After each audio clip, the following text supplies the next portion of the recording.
একটা দেশ কতটা সভ্য হতে পারে জাপানের এই ঘটনা শুনলে আপনি বুঝতে পারবেন।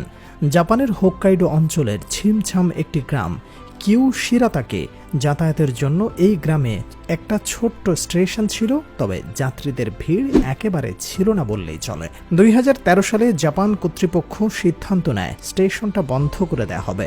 উদ্দেশ্য ছিল অপ্রয়োজনীয় খরচ কমিয়ে অন্য জায়গায় বিনিয়োগ করা। তবে সেই মুহূর্তে একটা আশ্চর্যজনক ঘটনা ঘটল।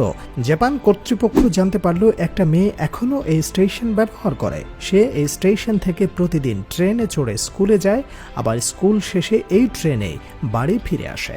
এই তথ্য জানার পর জাপান রেল কর্তৃপক্ষ যা করেছে তা সভ্যতার অনন্য নিদর্শন হয়ে প্রশংসা কুড়িয়েছে। কর্তৃপক্ষ স্টেশন বন্ধ না করে উল্টো চালু রাখার সিদ্ধান্ত নিলেন। কামিরা নামের এই মেয়েটার জন্যই তার ক্লাসের সময় অনুযায়ী রুটিন ঠিক করা হলো।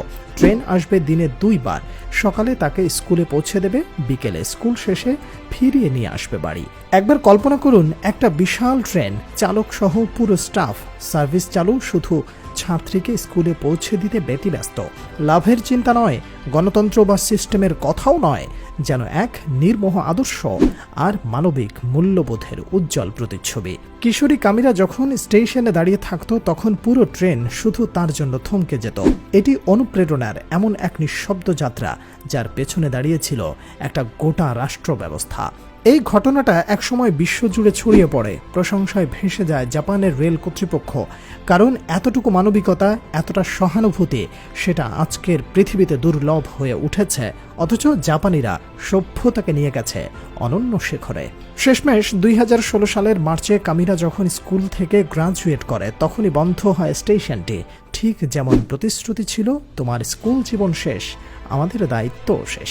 কেউ কেউ জিজ্ঞাসা করে, শুধু একজনের জন্য এত খরচ, এত ঝামেলা, এর মানে কি? কিন্তু যারা জাপানকে জানে তারা জানে মানুষ সেখানে মূল সম্পদ। তারা বিশ্বাস করে একটা ছোট্ট কাজের পেছনে লুকিয়ে থাকতে পারে বিশাল শিক্ষা। আজ এই গল্প শুধু এক ছাত্রীকে ট্রেনে পৌঁছে দেওয়ার গল্প নয়, এটা সম্মানের গল্প। এটা দেখায় একজন মানুষও যদি নির্ভর করে কোনো ব্যবস্থার উপর, তাহলে সেই ব্যবস্থা দায়িত্ব থেকে সরে দাঁড়ায় না। জাপান আমাদের একটা ছোট্ট নিঃশব্দ বার্তা দেয়, সভ্যতা শুধু বড় শহর, চমকদার প্রযুক্তি বা অর্থনীতি নয়। সভ্যতা হলো একটা মাত্র ছাত্রীর জন্য পুরো স্টেশন চালু রাখার মন মানসিকতা।